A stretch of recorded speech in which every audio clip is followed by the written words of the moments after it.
Well, hello again everybody. I thought I was in a little bit of a limbo with this machine for a little while and possibly going to have to wait until I get the magneto back before I could make any progress at all. And if I'd got to the point where I'd fitted the magneto and got it running successfully and properly and starting properly on 2 cylinders, that was going to be a bit of an incentive for myself and the owner to sanction it, for me to investigate further into this minor but rather irritating and slightly messy oil leak that we've got going on this machine. But there's been a development, and rather than waiting for the magneto to come back, based on what I've told him, the owner's given me the nod to once again strip all the primary side, get the alternator out the way, clutch off, and the inner primary chain case out the way, because there's been a development, and I'm not going to be able to show, I don't think I'll be able to sort of show what I've seen, but basically what I did is I got this very camera and sort of held it in one hand while I had my head torch in the other hand. I had the camera sort of underneath and looking up there, sort of something like that, with the torch shining in as well, and I was able to see where the oil leak is actually stemming from. And once I sort of realised or identified the area it was coming from, I was able to look at photographs I previously took when I was building this bike up during the restoration process and see the exact spot where the oil is coming from, and I'll come to that in a moment. I'll probably use that other engine as a sort of template, if you like, to sort of point out where it's coming from, but we'll see it later.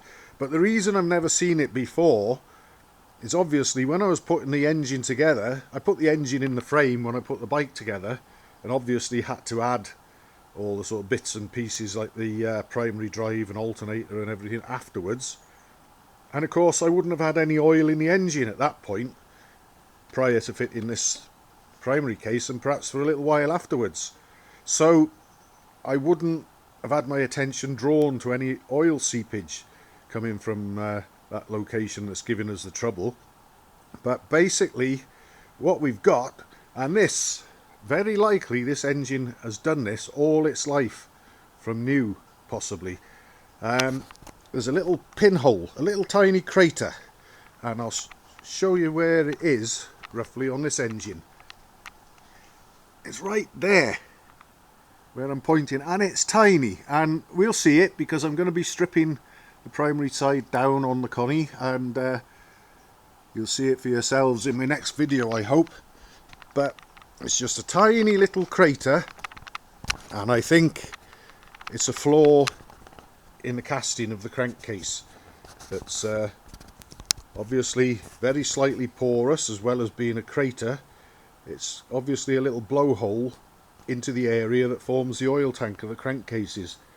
So I'm confident enough with what I've seen in the photographs. I put the camera underneath the engine, as I said, and I must have taken, perhaps while using the head torch to shine its LED light in there, I must have taken maybe 30 random photographs in order to get 2 or 3 that were clear enough and showed exactly what was going on, and I was able to sort of blow them up on the screen of the computer and look very, very closely, and there's very definitely a crater there and the oil is coming from it. So and another thing is, obviously I've still got engine oil in the oil tank compartment.